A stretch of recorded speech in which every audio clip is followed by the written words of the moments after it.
If you're happy and you know it, clap your keys. Hello, I am once again on the floor. I know it's been a month since my last video, and I said that in that video I was gonna post a review like 2 weeks later. Actually, I have several reasons as to why I delayed making this review video, and we're gonna get into that. But first, I'd like to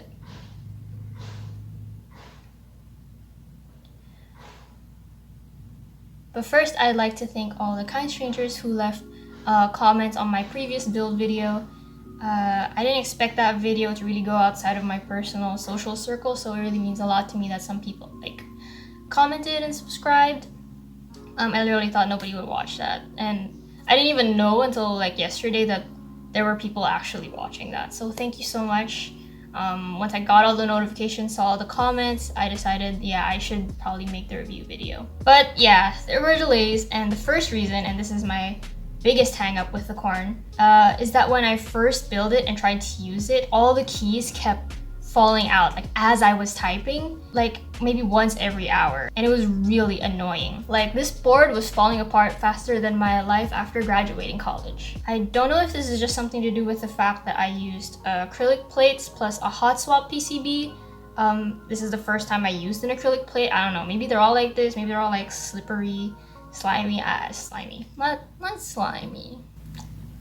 Or maybe it's the seller, whoever cut the plates, I don't know, maybe it's the file that they used. I really don't know. If you guys have experience using acrylic plates and you're experiencing the same problem that I am, maybe you could leave a comment.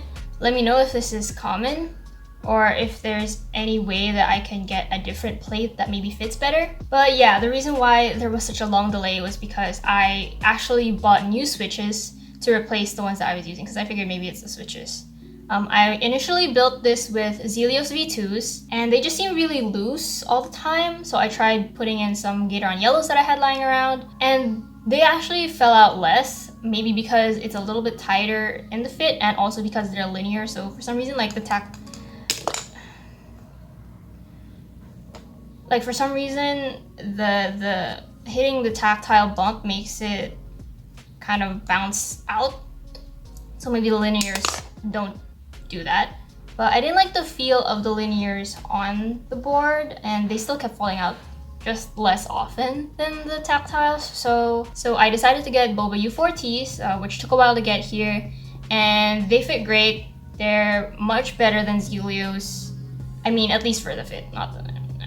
I can show you a comparison of how easily the Zelios falls off compared to the Bobas. So this side is only Boba U4Ts. If I do this, nothing happens, right? I'm hitting the keys like this, side to side. There's stem wobble, but not so much, and they don't really come out of the plate. This side is all Zelios V2s.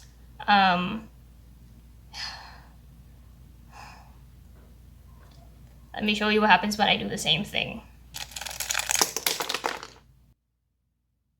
Don't get me wrong, the Zelios are a great switch, but I just can't use them. They're just so unusable with this board, and with a plate this loose, I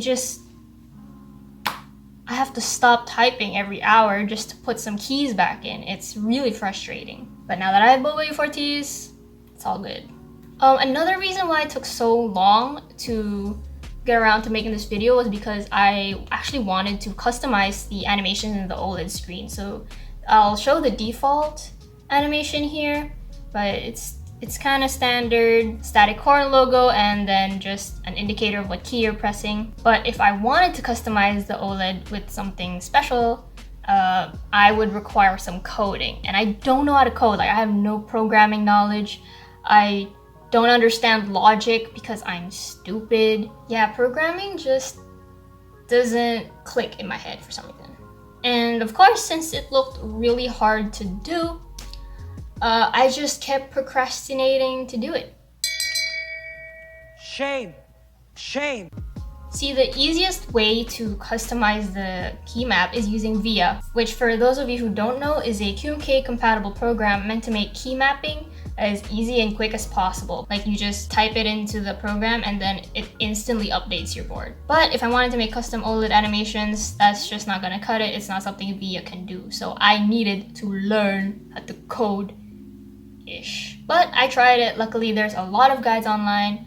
And whatever language QMK is using is pretty easy to understand. After 2 days of coding, debugging, and 3 mental breakdowns later, I got this.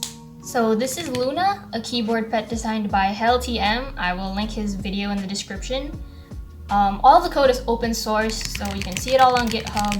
And I added this little moon logo, nothing too complicated. I also have a very custom key map, so I customize my layers a lot based on my personal use case, and I use Workman as my primary key layout. I have a left thumb backspace, right thumb space. I have a layer I use for a numpad with the 0 on the rightmost thumb key so that I can like find it easily. I only have F1 to 4 since that's all I use, and I have media keys on this layer too. I have a separate layer for arrow keys, and the other keys I use often, like the screen brightness, page up and page down, and print screen. If you want to see the files that I made for this board, I'm gonna link my GitHub files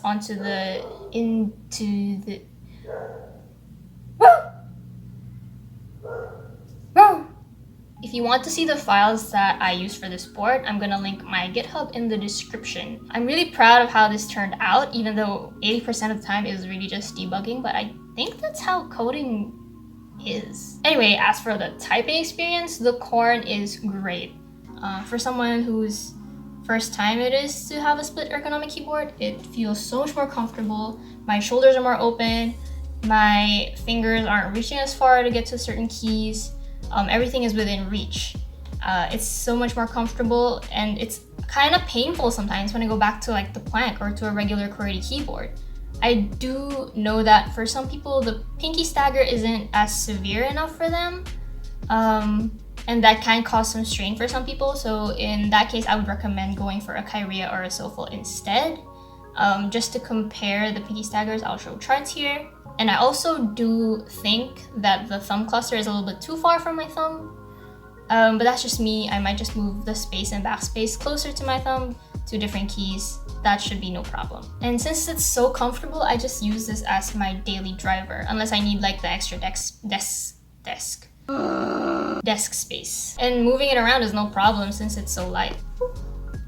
Also, shout out to RJ for giving me feet. No, God gave me feet. RJ gave me these screw-in, like 3D printed feet that he wasn't using. Even though I was a complete stranger that he met online, I just posted like, hey, does anyone know how to get tenting feet for the Corne? And then he was like, hey, you can have mine.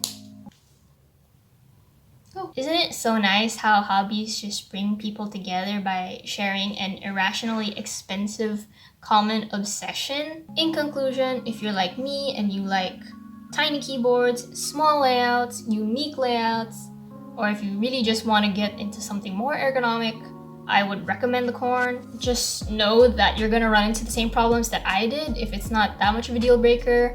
If you do go with the seller that I got, I recommend getting Boba's. So tight. Now, typing test.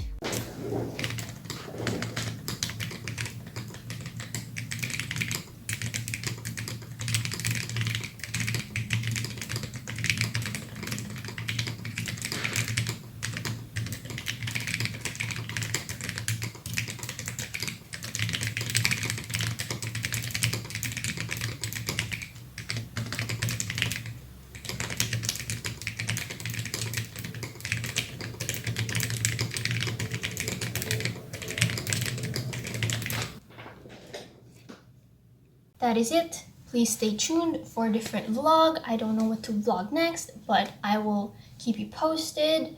Maybe I won't, depends if I'm lazy. I did give my mom my other keyboard, my 65%, because the other keyboard that I gave her broke. So now I'm one less keyboard, so now I have room for another keyboard. You know what that means? My money.